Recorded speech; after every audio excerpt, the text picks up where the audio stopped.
Hey guys, it's Brad Coons with a little follow-up of my geothermal system. In the wintertime we use the geothermal system and we use this lower one to indicate when we get down below 48 degrees Fahrenheit. And we kick on the geothermal to pre-warm the incoming air from outside, which might be 40 below. But in summertime it can run in reverse.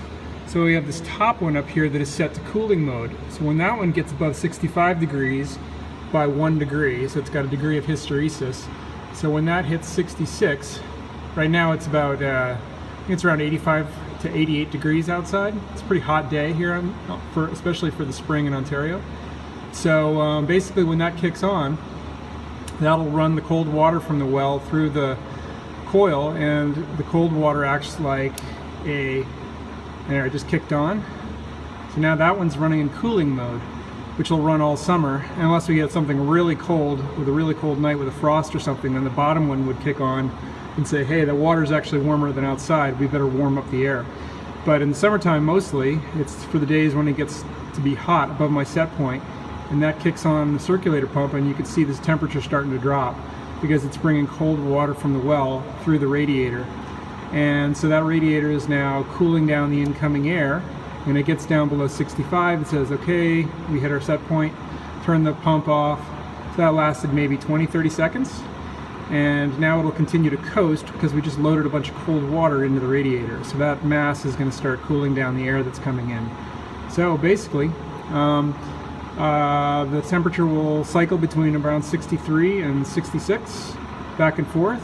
But the amount of time that circulator pump needs to run is about probably 15% of the time. And right now I have it set on the slowest pump setting. It's a variable speed pump, and it's set to be running at about 20 watts of electricity. So that's my air conditioning system, 20 watts, 1/8 of the time on a hot day. So pretty psyched about it. I'll give you a little pan around so you can kind of check out the system to refresh your mind in case you haven't seen it before. Got myself a circulator pump right there. That goes into a big giant radiator, comes back out, pressure tank, goes through some manifolds, and all that piping goes into a giant underfloor tank. It's about 60,000 gallons. And then the water comes back after going through 200-foot runs, goes in through there, goes up there, and then goes back into the circulator pump. So it's just a big closed loop. That supply pipe there gives it some pressure. But basically that water is going to stay at around 48 degrees all summer. If I start really using this like an air conditioner and it starts warming that floor water up, then the water in the floor will be elevated for by the time winter comes around, and that'll do me some good. So pretty psyched with how this is turning out, especially for keeping my air nice and cool this summer. I'm not too worried about if it starts getting really hot outside. I'll just go up there and flip the little switch on that circulator pump and set it to high speed, which will use 100 watts of electricity.